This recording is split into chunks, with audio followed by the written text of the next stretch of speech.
I'm probably not the target audience for Barney's Great Adventure, but I would have been when it was released. It was released in 1998. I would have been 5 or 6, depending on what time of year it came out.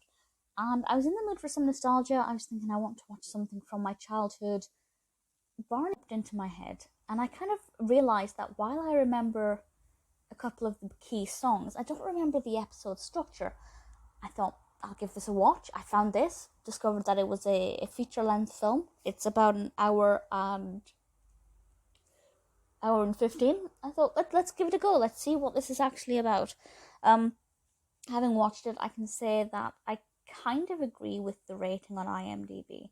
Maybe not so severely. It's got 3.2 out of 10 on IMDb across over 3,000 reviews. So it's not just a small sample that's a lot of people who are not happy with this. Honestly, I didn't think it was that bad, but it didn't evoke the bright, happy, colourful memories that I have of the show, even if I don't remember the specifics, that lurk in the back of my mind. It starts off without Barney. Barney is a small stuffed toy at this stage, and we get introduced to our key characters, the children in this, and they are quite upset because they're being left with their grandparents, because their parents are going and doing whatever they're doing. They get left with their grandparents. They think it's going to be a really boring weekend. There are 2 young girls and then a slightly older boy. I'd say the young girls are about 6. The boy is maybe 11 or 12. He's at that age where he's not a teenager, but he believes he is too old for make-believe. But then Barney comes to life, and Barney is the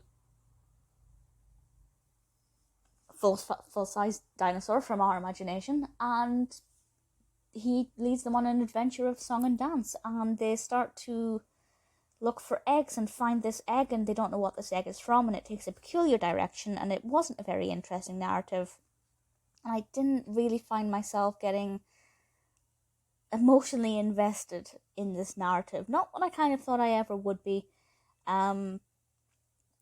But as we follow Abby and Marcella and Abby's brother Cody with Barney, I found like the setting was really boring. It's set on a farm. There are a lot of muted colours and a lot of cute animals, though. There are some very cute animals.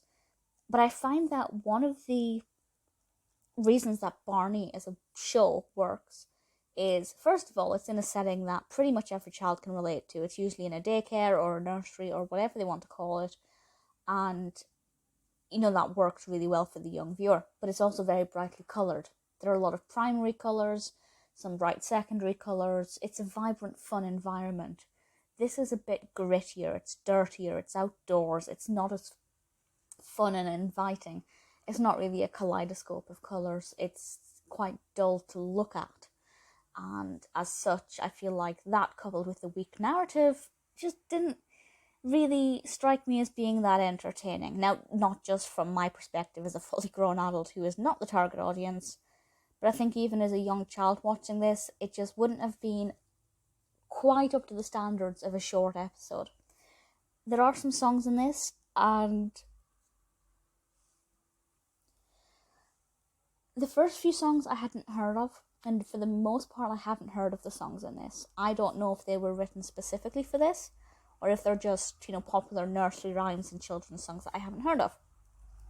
But we did get Twinkle Twinkle Little Star, and I think Old MacDonald. There were a couple of songs that I recognised.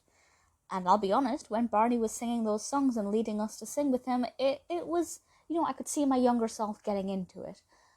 But with the rest of the songs that I hadn't heard of, it wasn't that fun. But assuming that the other songs are just popular songs in America that we British kids never really got to know, then the music is fine. Would I recommend it? I think if your young child or yourself, if you yourself are a big Barney fan or were a big Barney fan growing up, it's a fun way to look at the nostalgia. For children who love Barney, it's a good way to, explore the character further. But if you've got a young child or you've never seen Barney, this is not an introduction. This is not a worthy take on the magic of Barney the Dinosaur and the happiness that it brings so many children. It's not the worst thing I've ever seen.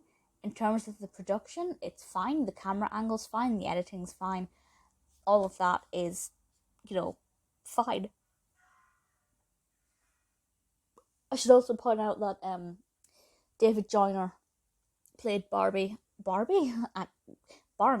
and Bob West was the voice of Barney. Julie Johnson is the voice of Baby Bop as well. So, to sum up, it's fine. It's not the worst thing I've ever seen. It's not the worst film adaptation of a popular TV show I've ever seen. But it's also not great. I think some children will enjoy it.